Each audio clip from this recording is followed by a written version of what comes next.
holidays in the rearview mirror, it's time to look at another film. This one was actually recommended by a subscriber, and it's one I'm very familiar with.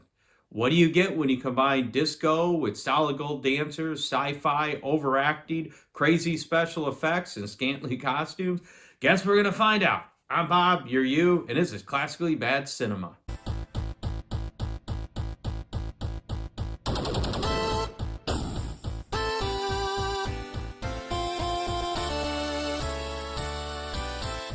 Flash Gordon is a 1980 live-action film based on a 1934 Flash Gordon comic strip that was created by Alex Raymond. The film adaptation was directed by Mike Hodges and was distributed by Universal Pictures. It also was a film that was mired in some controversy as a dispute between Sam Jones and Day Laurinaitis caused Jones to quit and leave before the ending of filming that resulted in much of his dialogue actually being dubbed by another actor. The circumstances of departure from the film and his career in the aftermath are actually subjects of a documentary called Life After Flash. Although it was a box office failure, making just $27 million against a budget of about $35 million, it's gone on to be a huge cult classic and parodied in films like Family Guy, Flash, and the movie Ted. And it's one that I fondly remember growing up and even owned the Flash Gordon video game for the Atari. With all of that, it's time to dissect this classic film. We open with a shot of Earth with the Universal logo with a voice asking what plaything is offered today. We learn that these beings are targeting an obscure planet called Earth. It's so obscure that not only do they have a computer screen that's dedicated to the various continents, but it also has a button marked Earthquake. Shouldn't that just be marked Quake? I mean, NASA literally recorded a quake on Mars and called it a Marsquake. The voice is of Ming the Merciless. And no, I'm not talking about former Chicago Bear and member of the Four Horsemen, Steve McMichael, either. We witness Earth being hit with various natural disasters as one of the coolest intros begin with the iconic Flash Gordon theme played by Queen. Not only does this help get the audience pumped for the rest of the film, but it also shows us some famous comic strip illustrations that the film is actually based on. The movie action begins with some thrilling, over-the-top newspaper reading in a station wagon as Flash waits for his plane to arrive at the Green Mountain Airways, which is actually a real airport located in the great state of Skye, Scotland. Hot hail starts to fall, but by the look of this stuff, it more looks like lukewarm. Anyway, the plane lands, and soon after, the courtesy van from the Dark Arbor Inn arrives bearing Dale Arden, and Flash boards with the help of Hagrid from Harry Potter. I guess this is what he does during the summer breaks from Hogwarts. This is also the beginning of a strange romance between Dale and Flash as he strikes up a conversation with her, and we find out what a creeper stalker Flash really is. I saw you at the hotel last night. I asked the maitre d' who you were. I couldn't believe a girl like you was alone. What were you doing there alone? I sure do. But Dale also comes off as a bit clingy herself. Oh, talk to me, please. What's happening, Flash? Just hold me 2 seconds. Hey, remember me? They experience some turbulence, and Flash tries to reassure Dale that it's all cool, until the red clouds start forming. Nothing to see here, please! With all this mayhem going on, we get introduced to Dr. Hans Zarkov, who's the only one that provides any clue about just what the hell is going on. But like many mad scientists, he's rejected by the scientific community as being irrational. Really? What's more irrational? The unprecedented solar eclipse? Red clouds forming in the sky? Hot hail? At least lukewarm? Burning moon fragments falling from the sky? Human sacrifice, dogs and cats living together, mass hysteria. Dr. Zarkov and his assistant discover that the moon is out of orbit, thus proving that the good doctor correct that Earth is under attack as the moon is being moved by an energy beam. Zarkov plans to follow the source of the energy beam with his rocket and counterattack. Exactly how is he going to do that? We never find out. I like your plan, except it sucks. And to make matters worse, his assistant Munson wants absolutely no part of this plan, or their lack of. He ends up escaping out of the lab unbeknownst to him in the direct path of a crashing plane. A plane that was thrown out of control after the two pilots are killed or vaporized by weird flying red Ming head things. Luckily for Zarkov, Dale and Flash crash land right into his lab. Unfortunately for Munson, Flash and Dale crash right into his lab. The two escape the wrecked remains of the plane now resting on top of the corpse of Munson and excitedly celebrate life. Zarkov's in need help with the launch and lures the two survivors into the rocket. Because yes, the man that designed and built an intergalactic space rocket discovered an alien attack, decided that the best design a rocket that needed two people to launch it. I'm just going to say none of this plan seemed very well thought out. Anyone from a species that has mastered intergalactic travel, raise your hand.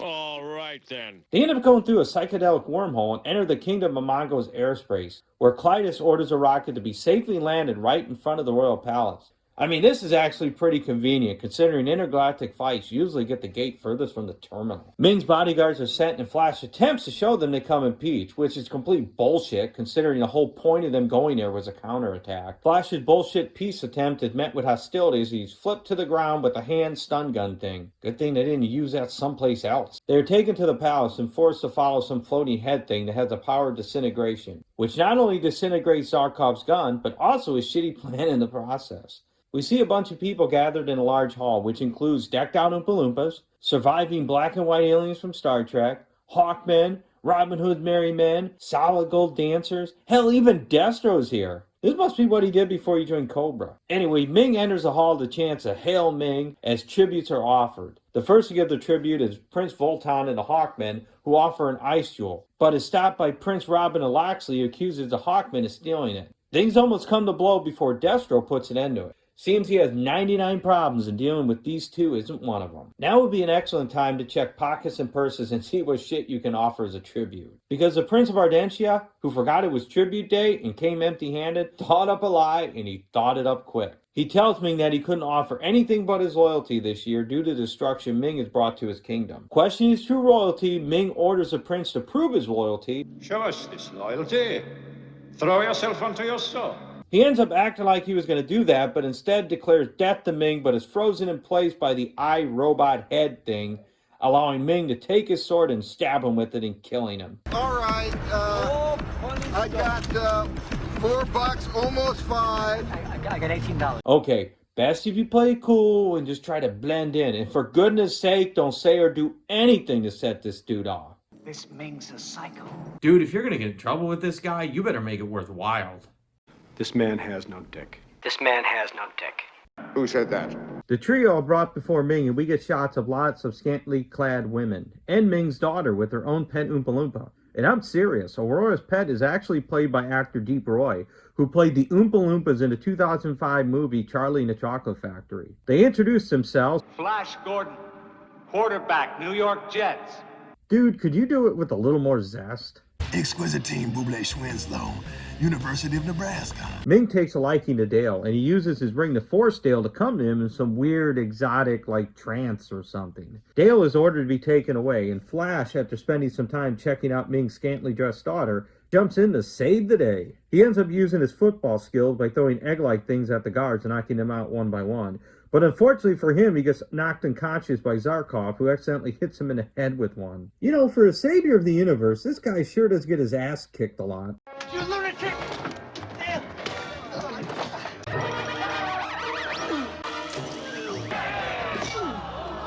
General Kala declares over the intercom that Flash is ordered to be publicly executed that night. Princess Aurora isn't down with that at all and asks her father to hold off the execution because she wants him. Ming refuses the request and the execution is being prepared. Aurora ends up telling her boyfriend, Prince Robin, to go back to Aboria. And we get to first-hand see how toxic their relationship actually is. Lying bitch.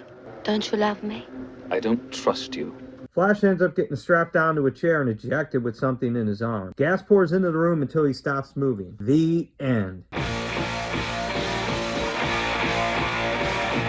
Well, not quite, but this does raise a question. Is he truly the savior of the universe? I mean, 37 minutes in and Flash has got his ass kicked by Zarkov, once by the guard using one of those weird electronic hand sex toy things. He was knocked out in the palace, and now the bastard's dead. But I will say this, Ming isn't a total asshole. He did set him up with a pretty kick-ass tombstone. Luckily for Flash, but not so luckily for us, Princess Aurora and the doctor whom she is seducing injected him with a serum to prevent him from dying. Or at least I guess that's what it did. Anyways, they open up his coffin, inject him again, which allows him to gain consciousness. After being objectified by the princess, Flash puts on a uniform and escapes in a rocket to the forest moon of Aboria. Meanwhile, Zarkov is strapped down to a table for re-education. Not sure why it's pointed at his crotch, though. But we do find out one interesting tidbit here. Earth's destruction turns out to be 100% Zarkov's fault. I guess it seems that every 1,000 years, Mings tests the very universes with earthquakes, eclipse, and other mysteries just to see if these universes are a threat. If the events are taken as natural, he judges that system harmless and spares it. But if the hand of Ming is recognized, he deems that system dangerous and thus destroys it. So in other words, if Zarkov would have just kept his damn mouth shut and not said anything, then Earth would have been free and clear for like 1,000 years. I'm just going to say it now, that this scene here destroys the continuity of the opening scene when Ming starts attacking Earth for the first time. After discovering Flash is alive, Dale escapes Ming's back chamber with Zarkov, who was sent to catch her.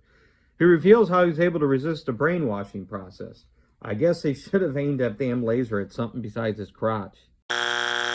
But they are quickly captured by Prince Voltan's Hawkmen and taken to his kingdom, Sky City. Man, I wonder how much it costs in gas to keep that thing floating up in the sky. Aurora and Flash arrive, and she asks Prince Baron, a.k.a. Robin Hood, to keep Flash safe. A distrustful Baron who's in love with Aurora, even though he doesn't trust her, and Lying bitch.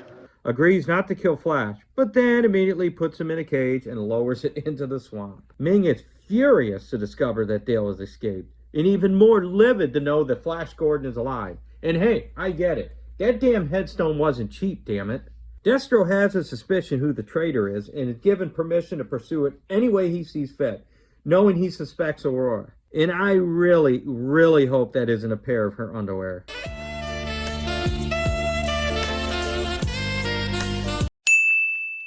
When she returns alone, she's taken prisoner and tortured by Destro and General Kala, a.k.a. the Baroness. Ming orders that after his wedding that she'll be banished to the Ice Moon of Phrygia for a year, and suddenly offers her in marriage to the panty-sniffing freak Destro.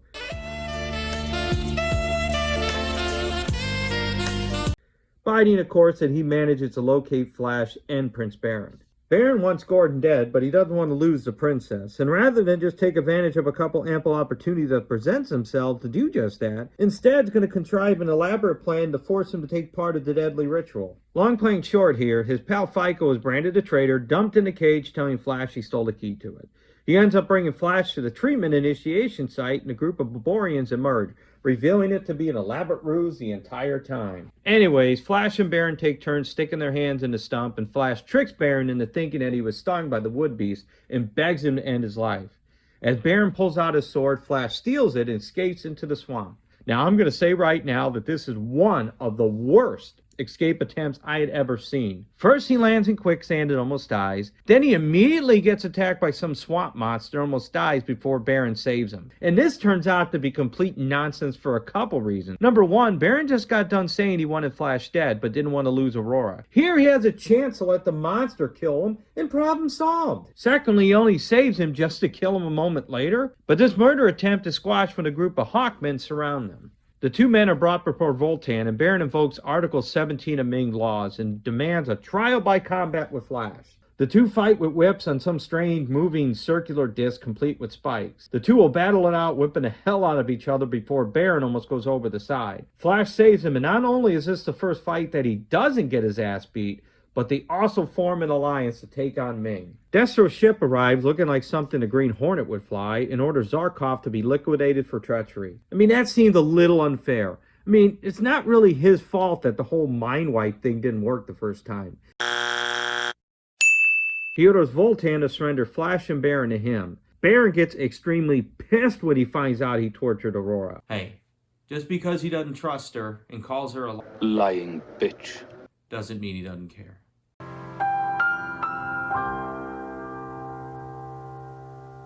Baron this time invokes Article 316 of Austin's Law and opens up a can of whoop-ass on Destro before Flash throws him onto the circular disc, impaling him on one of the spikes. And I have to say that this is one of the most fulfilling, entertaining deaths in this entire movie. This prompts Voltan to order an evacuation of his palace before Ming's ship arrives.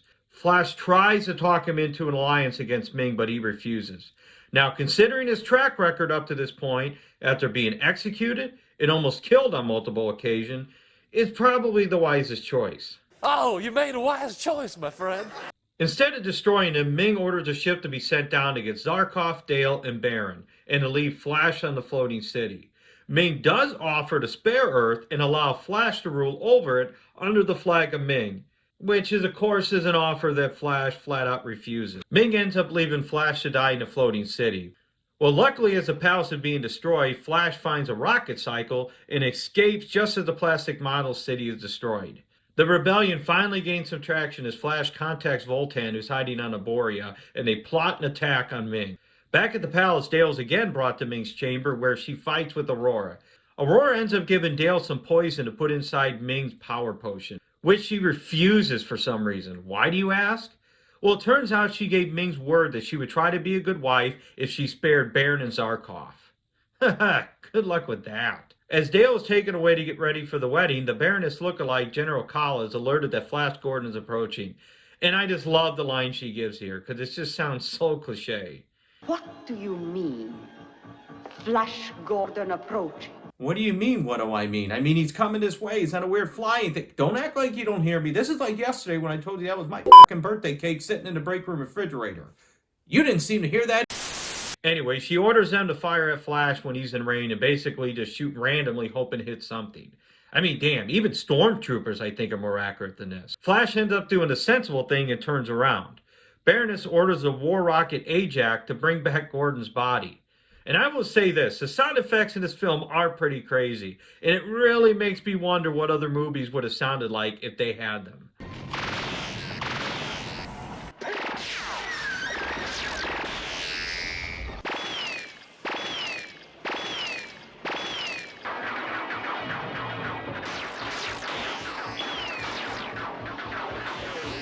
The rocket ends up falling into a trap as a Hawkman charges a rocket, with Flash slowly making his way to the rocket.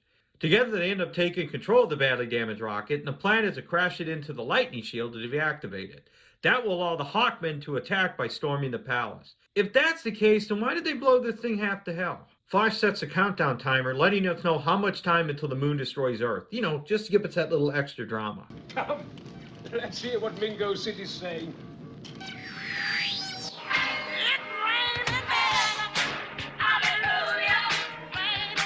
Oh my God.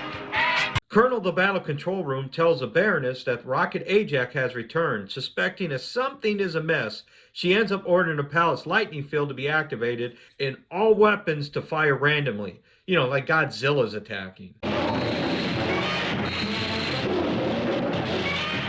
I wonder what could arouse her suspicion. Maybe the heavily damaged rocket with black smoke just barreling out of it? Flash decides to stay at the helm to ensure that it smashes into the palace as the rocket just gets absolutely destroyed here. I mean, it's almost an inferno. But luckily for Flash, he brought his theme music along just to keep him motivated.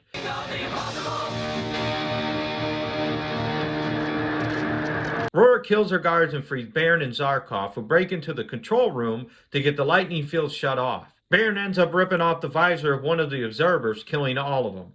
Evidently, they're kind of like Christmas lights. One goes out, then they all do. Baroness shoots at Zarkov as Baron shoots back, killing her. And we get another great death scene as she ends up melting away into a puddle of liquid for whatever reason. Look what you've done! I'm melting! Melting! Oh, what a world! What a world! Baron breaks into the battle control room and orders that the lightning field be disabled. He ends up killing the colonel of the battle control room. With the lightning field deactivated, Flash crashes the rocket Ajax into the palace's Great Hall, impaling Ming in the process. Ming slowly slips off the rocket's nose, seriously wounded, and Flash offers to spare his life if he'll stop the attack on Earth, but Ming refuses. He attempts to use his ring on Flash, but his power falters, and he tells Flash that his life is not for an Earthling to give or take. Then he aims the ring at himself and is seemingly vaporized second before the counter to destruction of Earth reaches zero. Then the weird little tattletale iRobot says, "Long live Flash," and declares Earth saved. Baron ends up getting declared heir of the Kingdom of Mongo. Voltan is named the General of the Armies as Flash's theme song blares in the background.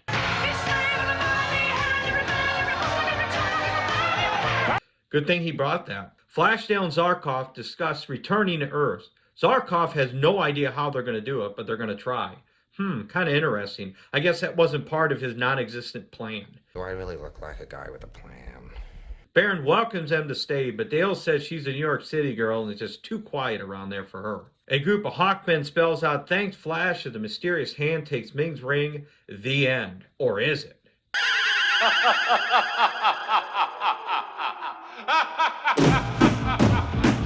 So what did I think of this cult classic? Time to go to the hits and misses and find out. And starting with the misses, the biggest is continuity issues. At the very beginning, Ming tells Clytus he's bored as hell and asks what plaything he has for him. He offers up an obscured planet and proceeds to attack Earth. Yet later on, he explains to Zarkov he examines all the worlds every 1,000 years to see which one is a threat, making it sound like he was fully aware of Earth the whole time. And not to mention that the computer he uses to attack Earth has the Earth continents on it. So which is it? Did he know about Earth or not? Then there's Zarkov's plan to counterattack, or lack of. He acts like he has a plan for a counterattack, but yet when he confronts Mings, he tries to reason with him. Well, I hate to tell you, that's not an attack, that's negotiating. And the only weapon he brings is a gun, with no extra bullets. Not a great plan. And he seems shocked that Munson wanted no part of the rocket or the plan. You know, someone actually having a viable plan to defeat Ming that they could have shared with the audience during this film would have been awesome. It's also a movie that doesn't seem to know what it wants to be. At times it comes off as lighthearted and campy with crazy costumes, silly dialogue, and rocket ships. But then it contains some pretty dark elements with people being stabbed, tortured, executed. Some of this may get explained by Lorenzo Semple, who wrote the script. He ended up recalling, Dino wanted to make Flash Gordon humorous. At the time, I thought it was a possible way to go, but in hindsight, I realized it was a terrible mistake. We kept fiddling around with the script, trying to decide whether to be funny or realistic. That was a catastrophic thing to do. With so much money involved, I never thought the character of Flash in the script was particularly good. But there was no pressure to make it any better. Dino had a vision of a comic strip character treated in a comic style. And that was silly, because Flash Gordon was never intended to be funny. The entire film got way out of control. So there you have it. It might also explain why Flash wasn't a more formidable opponent than Ming, which I would have loved to have seen. He seems to constantly get his ass kicked, he gets executed at the beginning, and not to mention he's almost killed on several other occasions as the film progresses. Not to mention all the failed escape attempts that even got more monotonous.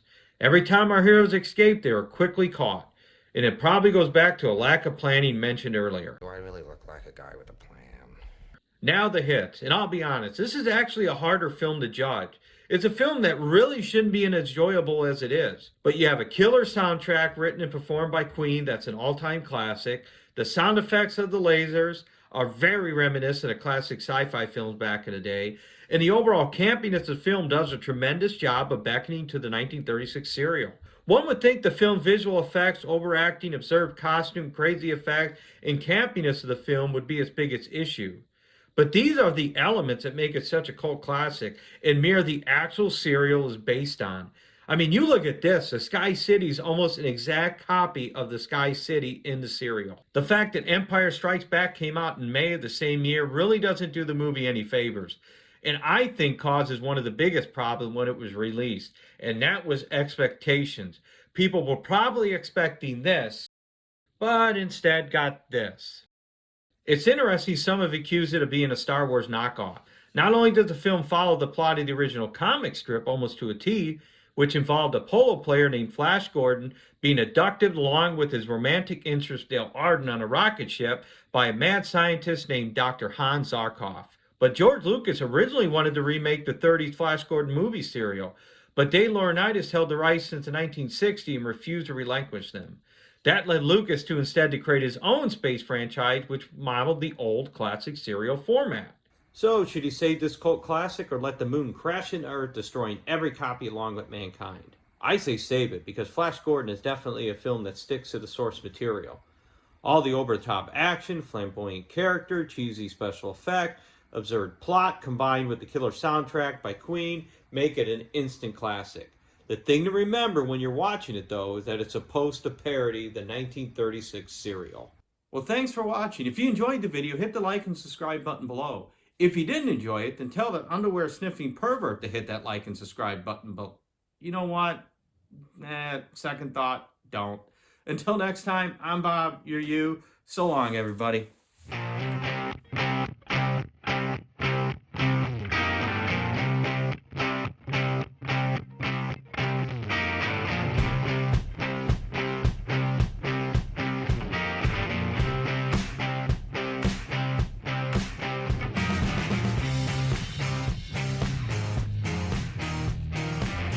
Gordon's alive.